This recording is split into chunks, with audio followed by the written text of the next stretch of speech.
Perkenalkan saya Pasya dari BEMSI Kerakyatan tahun 2025.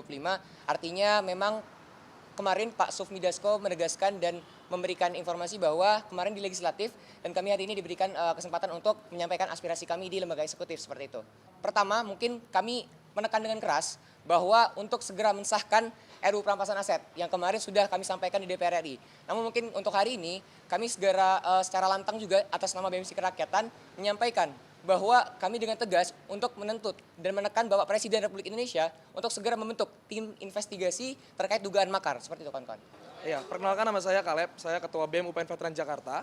Tadi sudah disampaikan oleh kawan-kawan yang masuk ke dalam dengan Pak Mensesnek dengan Pak Mendikti, bahwasanya 17+8 harus bisa diakomodir dan Pak Mendikti dan Pak Mensesnek pun mengiyakan untuk bisa mengakomodir setiap aspirasi yang sedang trending per hari ini gitu, 17+8 seperti itu. Dan kami sekali lagi BEMSI Kerakyatan juga menekankan bahwasanya pemerintah eksekutif, yudikatif, dan legislatif menegakkan supremasi sipil dan tolak militerisme sebab seharusnya militer menjadi alat negara dan harus balik ke bara. Iya, per hari ini sebenarnya kami menemui Bapak Menteri, Pak Mensesnek dan Pak Mendikti, bukan berarti ini kemenangan yang sudah mutlak bagi kami, tetapi harus ada pengawalan-pengawalan yang jelas gitu. Baik, saya Palosa dari Universitas Yarsi sekaligus koordinator wilayah BEMSI Kerakyatan Banten Sejabodetabek. Untuk demonstrasi dan tidak ada juga untuk menahan tidak demo dari Bapak Menteri di dalam gitu. Artinya apapun tuntutan yang kita sampaikan itu sudah diterima dengan baik dan akan dilakukan dalam tempo secepat-cepatnya.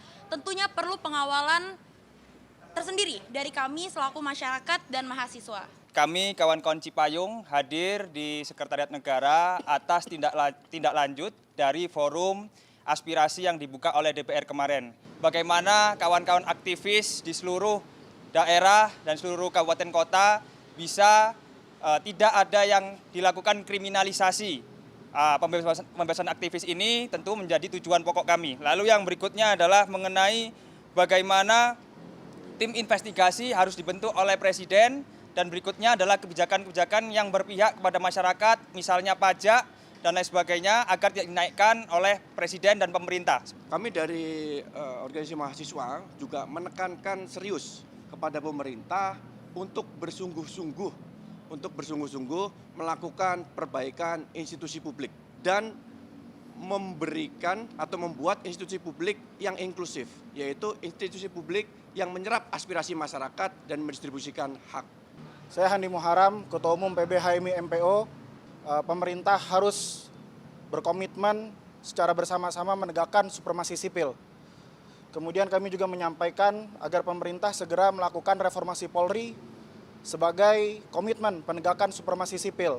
Dan yang terakhir, pemerintah juga harus membersamai legislatif untuk segera mengesahkan Undang-Undang Perampasan Aset dengan menyelesaikan KUHP sebagai bentuk pengejawantahan komitmen Presiden Republik Indonesia dalam pemberantasan korupsi. Saya dari PBPMI Cokro, kami tadi juga menyampaikan bahwasannya pemerintah juga harus terbuka, harus memberikan ruang terbuka kepada mahasiswa, kepada masyarakat secara umum, bahwasanya ada kendala-kendala yang akan dihadapi oleh pemerintahan, itu juga bisa disampaikan secara terbuka kepada masyarakat umum agar kita mahasiswa, agen-agen intelektual, kaum cendekiawan itu juga bisa membantu, tidak hanya menuntut tapi juga membantu, karena kita semuanya pasti menginginkan negara kita, bangsa kita menjadi bangsa yang maju dan terdidik. Jadi pasca eskalasi dan aksi demonstrasi belakangan ini kita melihat Presiden bertemu dengan Ketua Umum Partai Politik di Istana. Tentu itu menunjukkan betapa kuatnya posisi Presiden hari ini, ditambah juga dukungan publik atas langkah-langkah yang diambil oleh Presiden. Oleh sebab itu kami mendorong dengan adanya dua kekuatan ini, Presiden untuk dapat melakukan dan mengambil langkah-langkah strategis ke depan. Seperti tadi disampaikan oleh teman-teman, bagaimana mengevaluasi kebijakan PBB yang mensengsarakan masyarakat, kemudian juga menciptakan lapangan pekerjaan, membuka data hari ini rakyat miskin seberapa banyak. Kemudian yang terakhir juga untuk bagaimana peran lembaga pembantu Presiden agar lebih optimal, agar bola panas tidak selalu dilemparkan ke istana dan mengarah kepada Presiden. Nah, makanya ini kita minta kepada teman-teman media untuk menyampaikan nanti biar kawan-kawan kita di setiap daerah provinsi juga ikut mendata dan juga segera mereport kepada kita yang nanti akan kita follow up kembali. Tadi sudah kita sampaikan. Jadi kawan-kawan semuanya, kita itu tidak takut untuk dipenjara, akan tapi yang kita takutkan adalah Ibu Pertiwi menangis melihat masyarakatnya, mahasiswanya, tukang ojeknya, nelayannya, petaninya, buruhnya itu justru dipenjara oleh negara sendiri.